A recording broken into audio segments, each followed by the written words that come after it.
చదవండి ఒక్కసారి శైలజ గారు శ్లోకం చదవండి.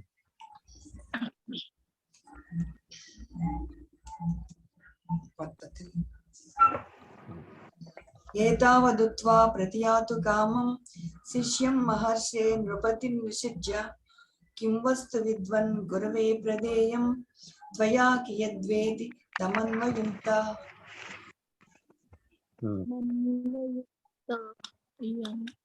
దీంట్లో మనం క్రియాపదాన్ని చదువుకోవాలి. అంటే ధాతు ప్రదేయం. అయితే క్రియాపదాల్ని మనకు అసమాప క్రియలను కూడా మనకు ఒక వాక్యం తయారు చేస్తుంది. ఒక వాక్యానికి అది వాక్యం పూర్తి చేయకపోయినా కంటిన్యూషన్ మళ్ళీ ఇంకో వాక్యం అటాచ్ అవుతుంది. కాకపోతే అక్కడ ఒక వాక్యం అయినట్టే లెక్క, కనుక అదొక వాక్యం. అట్లా ఎన్ని అసమాప క్రియలు క్రియాపదాలు వాటిని మనం దొరకబట్టుకోవాలి. ముందు దీంట్లో ఏమేమి ఉన్నాయి?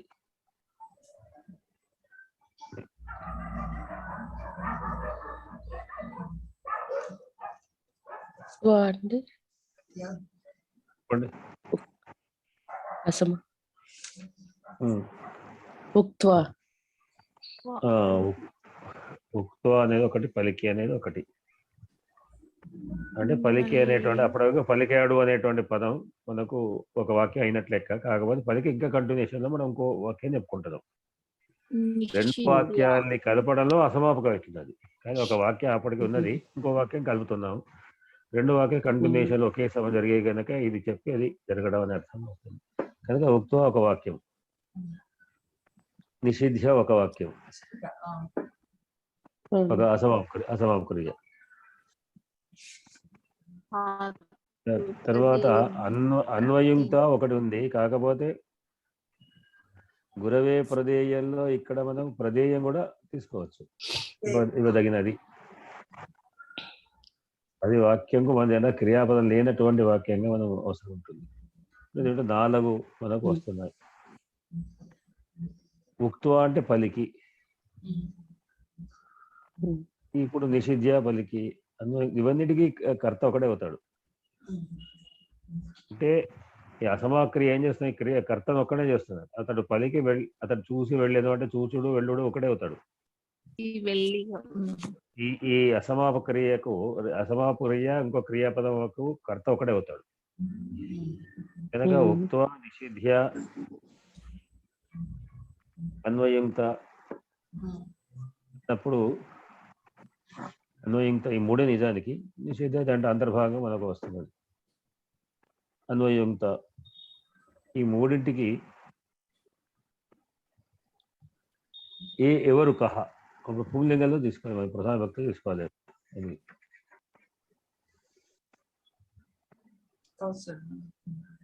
అన్వయుక్త కహ ఎవరు?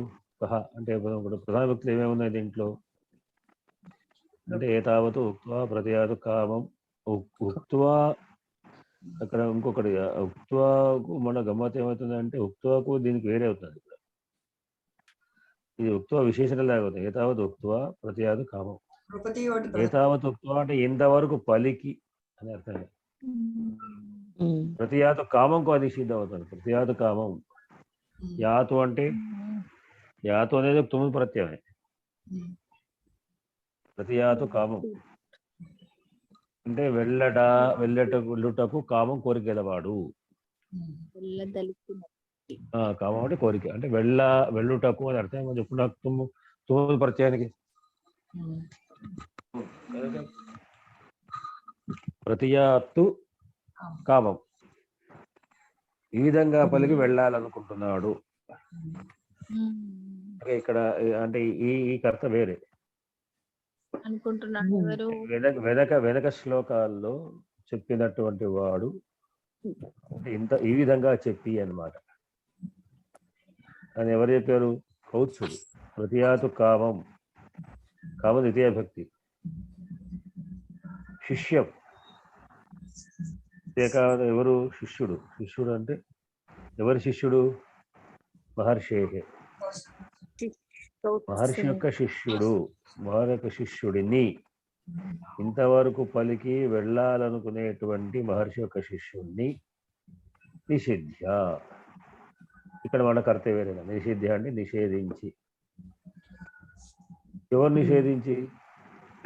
నృపతి. కర్త ప్రధాన నిషిధ్య ఎవరు? నిషిధ్య అంటే నిషేధించి. ఇక్కడ మనం నిషిధ్య తీసుకుంటే మామూలుగా నిషేధించి. ఎవరు నిషేధించి? నృపతి రాజు. ఎవరిని? శిష్యుడిని. ఎవరి యొక్క శిష్యుడిని? మహర్షి యొక్క శిష్యుడిని. ఆ మహర్షి శిష్యుడు ఎట్లాంటి వాడు? ప్రతియాతు కామం, వెళ్ళడానికి కోరికెళ్ళినటువంటి వాడు. ఏం చేసి? ఉక్త్వా పలికే. ఏమిటి? ఇంతవరకు. ఏతావత్ ఉక్త్వా, ఇంతవరకు పలికి. అంటే ఈ విధంగా పలికే. వెనుక శ్లోకాలు ఏమన్నాడు? తదన్యతస్తావద్ అనన్యకార్య గురువర్థమాహర్తమహవ్యతిష్య అన్నాడు. ఇంకా నాకు వేరే ఏం పనిలేదు కనుక నేను గురుగారి గురుదక్షిణ కొరకు వేరే చోట యాచించడానికి వెళ్తాను. నా పని అదే కదా, వేరే ప్రధాన పని ఏం లేదు. ఇక్కడ ఎట్లా రాదు, ఎందుకంటే సస్యస్తుతే నిర్గరితాము గర్భం శ్రద్ధ నార్దత. నీళ్లు లేనటువంటి మేఘాన్ని సాధకపక్షి అడగదు కదా. ధనం లేనటువంటి వ్యక్తిని వచ్చి అడిగితే ఏం ప్రయోజనం? నిర్ధనుడైన నేను ఎట్లా అడగలేదు. నాకేమో ధనం కావాలి కనుక నాకు వేరే చోట పని ఉంది, వేరే చోట అయినా సరే నేను దాన్ని యాచిస్తాను అని ఈ విధంగా చెప్పి అక్కడి నుంచి వెళ్ళాలని సిద్ధపడేటువంటి, వెళ్ళాలని కోరిక ఉన్నటువంటి ఆ మహర్షి యొక్క శిష్యుణ్ణి రాజు నిషేధ్య అంటే నిషేధించాడు, అంటే ఆపాడు. అతన్ని ఆపేది అడిగాడు. ఇక్కడ ఏమని? అన్వయంత ప్రశ్నించను. ఏమని ప్రశ్నించాడు అంటే విద్వన్ సంబోధనలో, హే విద్వన్, ఓ విద్వాంసుడా, ఇది తమ్ అన్వయంత, ఇది ఈ విధంగా తమ్ అతన్ని అన్వయంత ప్రశ్నించాడు. ఏమని అంటే కియత్ ప్రదేయం, ఇవ్వదగింది కియత్ ఎంత, ఎంత ఇవ్వదగింది. నువ్వు ఇవ్వాలనుకుంటు గురుదక్షిణ ఇవ్వాలనుకుంటున్నావు కదా, అది కియత్. ఎవరికి ఇవ్వాలి? గురువే. ప్రదేయం అంటే ఇవ్వబడింది. ఎవరి చేత ఇవ్వబడింది? ఇవ్వబడాలి త్వయ, నీ చేత ఇవ్వదగినది. కియత్ ఎంత, గురువు గారికి ఇవ్వదగింది ఎంత. ఒకటి వస్తువు, కిం వస్తువు, ఏం వస్తువు, ఏమి ఇద్దాం అనుకున్నావు. గురువులు అన్ని ధనంతోనే ముడి ఉండేవి కావు, రకరకాల వస్తువుల్ని కూడా అడిగేవారు. వస్తువులు ఇవ్వడం కూడా ప్రధానమే కనుక.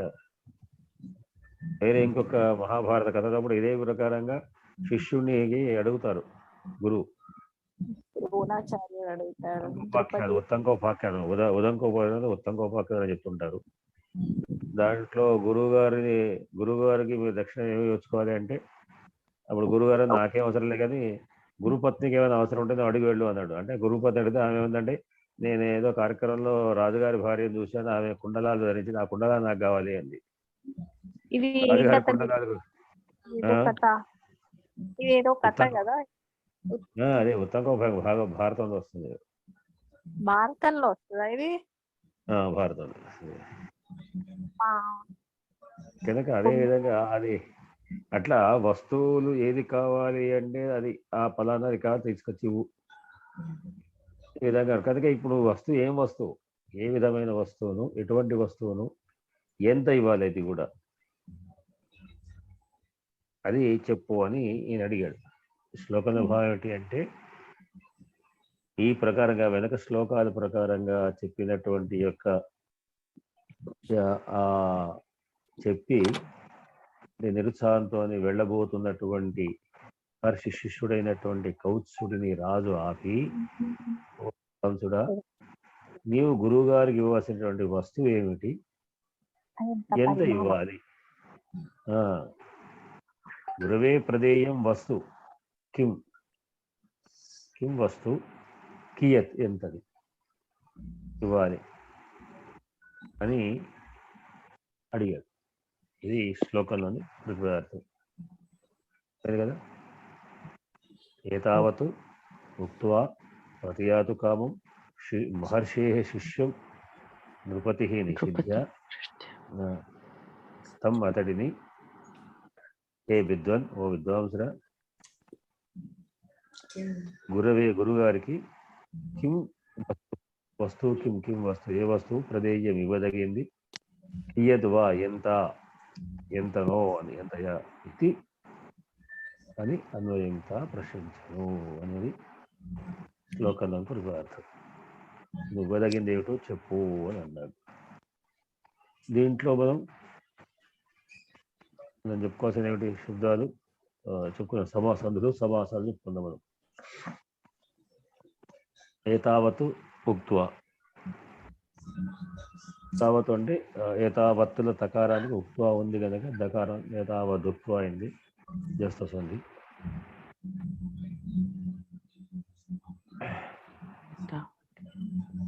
ఉక్త్వా అది తర్వాత ప్రతియాతు కామం,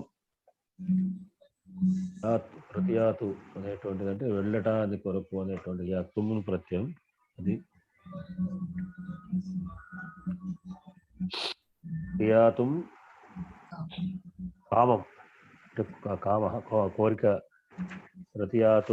ప్రతియాతుం కామ యస్య సహా వెళ్ళాలనుకున్నటకు కోరిక ఎవరికైతే ఉందో అతడు ప్రతియాతు కామ అవుతాడు.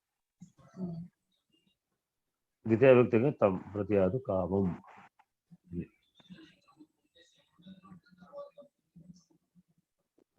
తర్వాత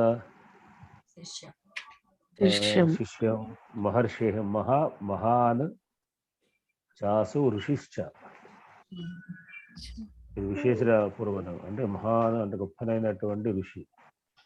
మహాన్ చ అసౌ ఋషిశ్చ మహర్షి అనేదేమో కర్మధారి సమాసం విశేషపదం. అట్లానే మహత్ లో మహా ప్లస్ ఋషి మహర్షి అనేటువంటిది అది గుణసంధి వచ్చి అర్ అనేది వచ్చి మహత్ ఋషి అనేది. తర్వాత నృపతి. నృ అంటే మనిషి అని. నృ అనే శబ్దానికి నరుడు. రెండు శబ్దాలు, నర శబ్దం వేరే ఉంది, నృ శబ్దం వేరే ఉంది.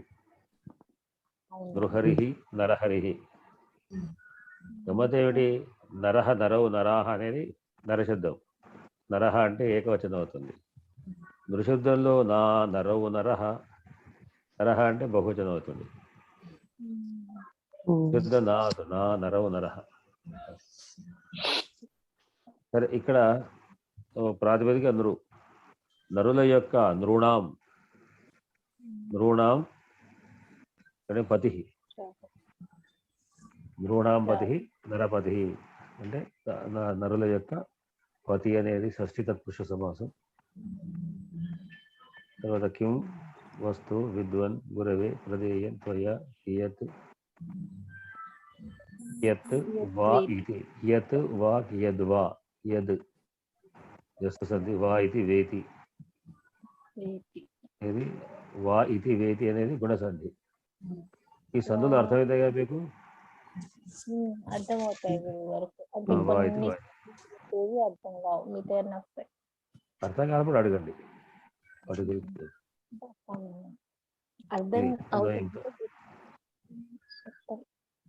ఇక్కడతోనే ఈ శ్లోకం సమాప్తమైంది.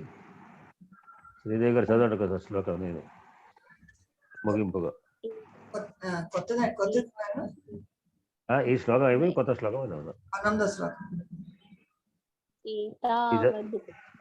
ప్రతియాతు కామం శిష్యం మహర్షి నృపతి నిషిధ్య కిం వస్తు విద్వన్ గురవే ప్రదేయం త్వయా కియద్వేతి తమన్వయుక్త.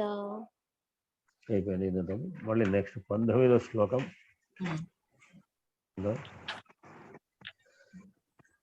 చూడండి. తతో యథావద్ విహితాధ్వరాయ. యథావద్ విహితాధ్వరాయ. అక్కడ రెండు వేరే పదాలు ఉన్నప్పుడు సంయుక్త అక్షరాన్ని విడదీసిస్తాను, మీకు ఈజీగా ఉంటుందండి. లేకుంటే యథావా ద్విహిత అని ఆ ద్విపదం కన్ఫ్యూజ్ చేస్తుంది. నేను జనరల్గా శ్లోకాన్ని బోర్డు మీద రాయించేటప్పుడు కూడా పిల్లలకు యథావద్దు విడదీసి విహితాధ్వరాయ అని రాసేవాళ్ళు. దాంతో వాళ్ళకి ఈజీగా ఉంటుంది చదవడానికి అన్నమాట.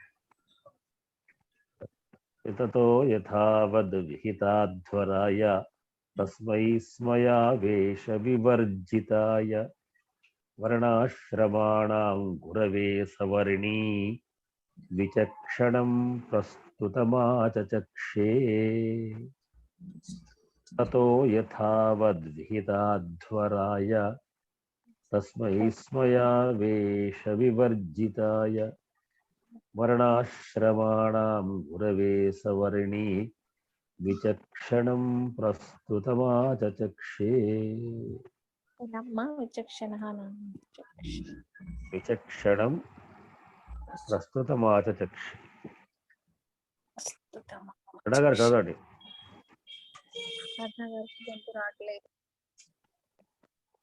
ప్రయత్నం చేస్తానులే.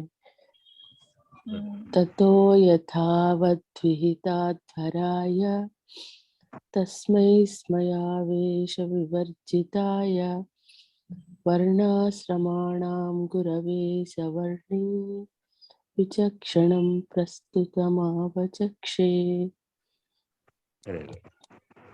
ఇదే గారు చదవండి.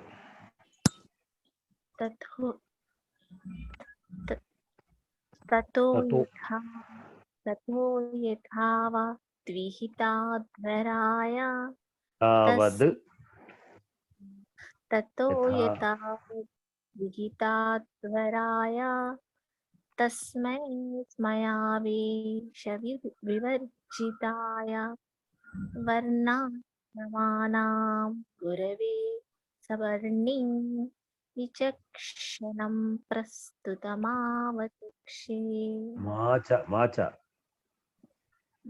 ప్రస్తుతం ఆచచక్షే.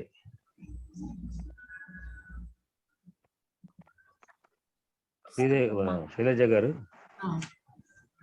చదవండి. చదివి పదవి భాగం కూడా చేయండి. తతో యథావహితాధ్వరాయ తస్మై స్మయావేశ వివర్జితాయ వర్ణాశ్రమాణాం గురవే సవర్ణీ విచక్షణ ప్రస్తుతమాచచక్షే. పదవి భాగం. తతః యథావత్ విహితాధ్వరాయ తస్మై స్మయా ఆవేశ వివర్జితాయ.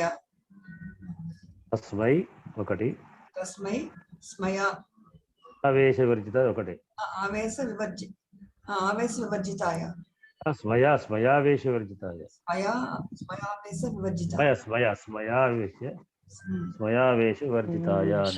స్మయావేశ వివర్జితాయ. వర్ణాశ్రమాణం కూడా ఒకటే గురుగారు. వర్ణాశ్రమాణం ఒకటి. వర్ణాశ్రమాణం గురవే సవర్ణి కూడా సవర్ణి ఒకటే. గురవే సహ వేరే. సహ వర్ణి విచక్షణం ప్రస్తుతం ఆచచక్షే. విచక్షణం ప్రస్తుతం ఆచచక్షే. అంతే. దీని శబ్దాల గురించి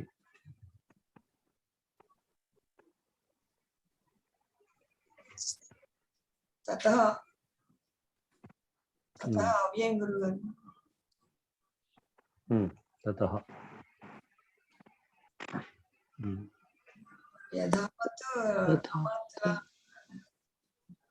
యథావద్ విహితాధ్వరాయ. అదంతా ఒకటే. యథావత్ విహితాధ్వరాయ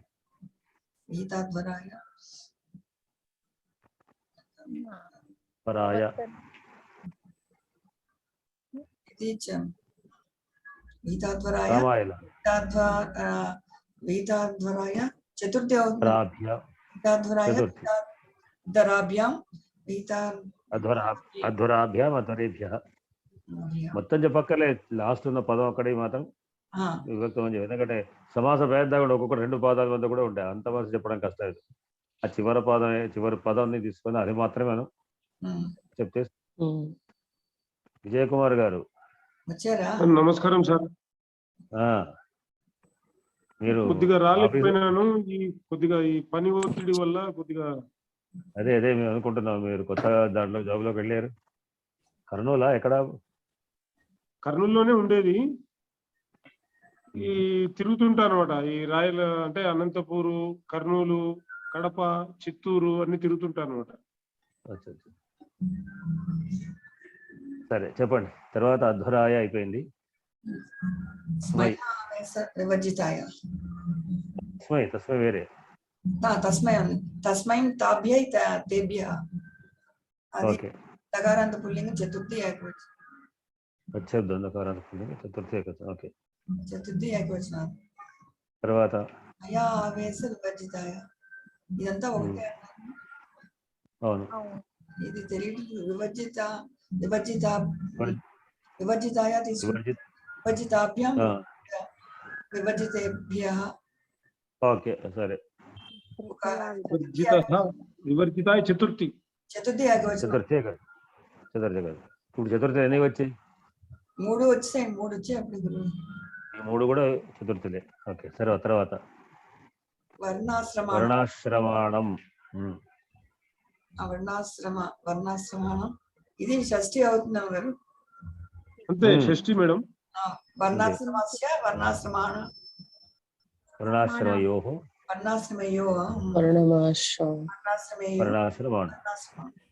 బహువచనం షష్ఠి. గురుభ్యః చతుర్థి ఏకవచనం. అంటే ఇక్కడ ఇంకోటి కూడా చతుర్థి వచ్చింది, మరొకటి కూడా వచ్చింది. అంటే ఇంతవరకు అన్ని చతుర్థిలే ఉన్నాయి. ఒక వర్ణాశ్రమం షష్ఠి అయింది, కానీ మిగతా అన్ని చతుర్థిలే ఉన్నాయి, గుర్తుపెట్టుకోండి. తర్వాత సహ తౌతే తెలిసింది. ఓకే. చతుర్థి ప్రథమ విభక్తి. వర్ణి. సహాకో ఏతత్ శబ్దానికి శ్లోకం మధ్యలో అంటే ఒక సహ అని మాత్రం, ఏషః వీటికి తర్వాత ఏది ఉన్నా సంధిలో సహ స అని విసర్గ లేకుండా చెప్పవచ్చు. అది ఏ విభక్తి అయినా సరే, ఒక ప్రధాన వ్యక్తి. ఇప్పుడు జనరల్ గా సహా ప్లస్ ఇక్కడ వర్ణి ఉంది కదా, సోవర్ణి కావాలి. రామ ఉంది అనుకోండి, రామ ప్లస్ వర్ణి అవుతుంది, రామో వర్ణి అవుతుంది. కానీ ఈ తచ్చబ్దముకు ప్రధాన వ్యక్తి తచ్చబ్ద ఏతచ్చబ్దానికి ప్రధాన వ్యక్తిగా ఏష దాశరథి రామః అని అంటారు. ఏష దాశరథి, ఏషో దాశరథి కావాలి మామూలుగా అయితే. కానీ దానికి కొరకు కవి కావాలనుకుంటే ఆ విసర్గ లోపం చేసి చేయవచ్చు అనేది వ్యాకరణ సూత్రం. ఏష రామః అని, ఏష రామః, ఏష దాశరథి రామః అని. ఇట్లా ఇక్కడ సవర్ణి సహవర్ణి సవర్ణి అయిందనమాట. విసర్గ లోపించాయి. అంటే ఒక తచ్చు శబ్దాల యొక్క పుంలింగ ప్రధాన వ్యక్తి ఏకవచనాలు అవసరం అనుకుంటే ఛందస్సుకు అడ్జస్ట్ కావడం లేదు, ఛందస్సుకు అనుకూలం కొరకై కవి దాన్ని అట్లా కూడా ప్రయోగించవచ్చు. విడిగా కాదు, శ్లోకంలో విడిగా పడదు. నేను ఒక ప్రయోగం చేసిన ఆచార్య దీనికి సంబంధించి. ఆదిత్య భాస్కర రవే సహిరణ్య గర్భ అన్నా. సహిరణ్య గర్భ అనవచ్చు. అంటే మామూలుగా మనం సహాగచ్చతి సరే విసర్గ లోపిస్తాయి. సహగచ్చతి అన్నప్పుడు మనం మామూలుగా చెప్పేటప్పుడు సగచ్చతి అనకూడదు వాక్యంలో. లోకాల్లో ఛందస్సు కొరకు సహగచ్చతి అనాలి, సోగచ్చతి అనాలి, కానీ సగచ్చతి అనకూడదు. అది ఎప్పుడు అనాలి? శ్లోకంలో కావాల్సిన సగచ్చతి అని వాడచ్చు. రైమ్ ఇంకో విశేషమైనటువంటి సంధులు ఇవి కొన్ని ఉంటాయి వాటిలో ఇది ఒక మంత్రం. ఓకే, గురవే సహా అయిపోయింది. వర్ణి వర్ణి. ఇది వర్ణి ఇకారాంత పుంలింగ శబ్దం. పుల్లింగం. వర్ణి ఎట్లా దీర్ఘం వస్తుంది? గారాంత పుంలింగం ఎట్లా ఉంటే హరిశబ్దం లేకుండా హరిహి హరి హరయ్యగా ఉంది. ఈ వనమాలి గది శారంగి మాదిరి. అవును, వనమాలి గది శారంగి శబ్దం అదేమిటి ఇకారాంతం ఏమంతం అవుతుంది? అవన్నీ కరెక్ట్ మీరు చెప్పింది దాని ప్రకారంగానే. కానీ వనమాలి అంటే ఏమిటి? మాలిన్ అవుతుంది, ధాతు మాలిన్ అవుతుంది. కలవాడు అనే అర్థంలో మన గుణి శబ్దం చేసుకుందాం. గుణి నకారాంత శబ్దం. నకార శబ్దం. అదే విద్యార్థి అర్థి శబ్దం. విద్యార్థి కూడా ఇవన్నీ స్వామి లాంటివన్నీ కూడా అట్లాంటివే. వర్ణి వర్ణినో వర్ణ. ఈ గుణి శబ్దం యొక్క విశేషం ఏంటంటే కలవాడు అనే అర్థంలో వస్తుంది. ఒకరు వనమాలి గది శార్ంగి శంఖి చక్రి చనందకి. వనమాలి అంటే వనమాలం కలవాడు, గది గద కలవాడు, శారంగి శారంగం కలిగినటువంటి వాడు, శంఖి శంఖం కలవాడు, చక్రం కలవాడు. అట్లా ముసలి హలి అని బలరాముడికి పేరు. ముసలి అని ఉన్నది. ముసలి అని ఒకళ్ళ తెలుగు ప్రకారం ముసలి హ్రస్వం చేయవచ్చు అనుకో. ముసలి అంటే అర్థం ఏమిటి అంటే ముసలాడు అని అర్థం కాకుండా ముసలము అంటే కలము, ముసలం రోకలి. రోకలి కలవాడు ముసలి అవుతాడు. అంటే హలాయుధం. ఆయన యొక్క ఆయుధాలు హలాయుధం, నాగలి, తర్వాత రోకలి. ఇది కదా కనుక రోకలి కలవాడు హలి ముసలి అవుతాడు.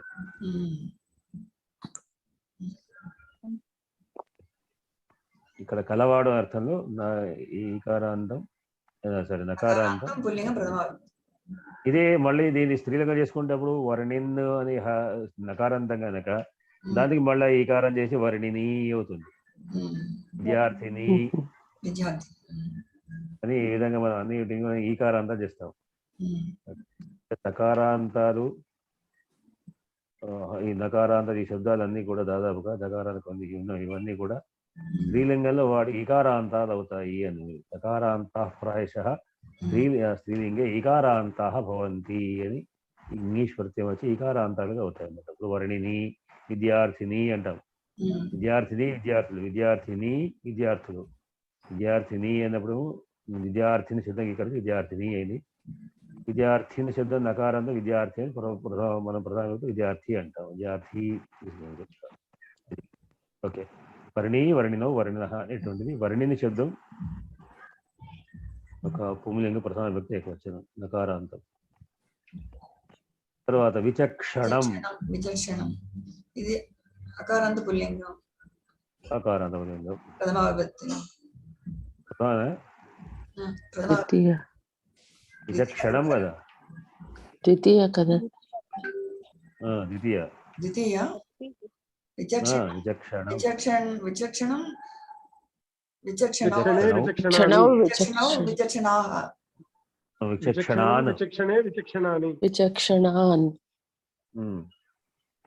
అంటే ఈ నపుంసకం అయితే ఇట్లయితుంది. మళ్ళీ దీనికి పుంలింగ శబ్దం కూడా ఉంది కదా, విచక్షణ పుంలింగమే. విచక్షణ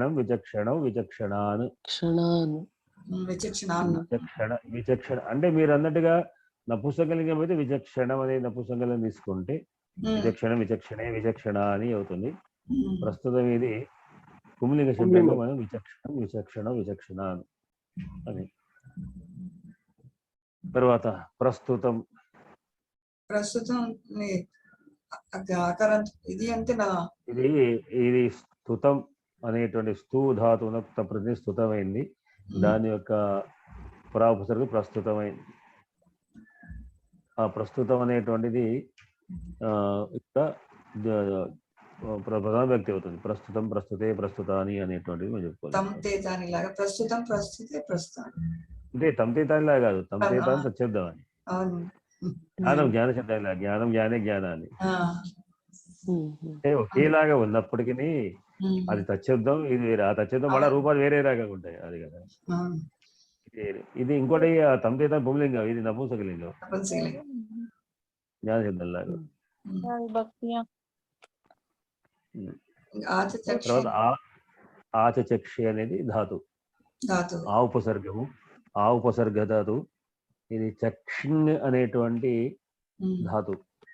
చక్షిణ్ అంటే వ్యక్తాయాం వాచి అని, అంటే పలుకుట, వద వ్యక్తాయంగా వచ్చేదాకా ఈ చక్షిణ్ అంటే పలుకుట అనే అర్థంలో. ఇది ఆత్మనేపది. ఆచచక్షే ఆచచక్షాతే ఆచచక్షిరే అనేది భూతే లింగ్, భూతే లంగ్, భూతే లంగ్ కాదు సార్, లిట్, భూతాంత్య పరోక్ష లిట్. ఆత్మనే చక్ష చక్ష అది చక్ష అనే ధాతువు. ఈ జనరల్ గా ఈ లిటిల్ ఎట్లా వస్తుంది అంటే బభూవ అంటే మొదటి అక్షరం రెండు రిపీట్ అవుతుంది, యుక్తం అవుతుంది, వచ్చేసి బభూవ, చఖాద, జగత్ అంటే మళ్ళీ దాంట్లో మళ్ళీ మార్పులో కొంచెం ఇప్పుడు భా భూ ధాతు బా మామూలు బకారం బభూ అయింది. అట్లానే ఈ మిగతా ఇంకా ఏంటి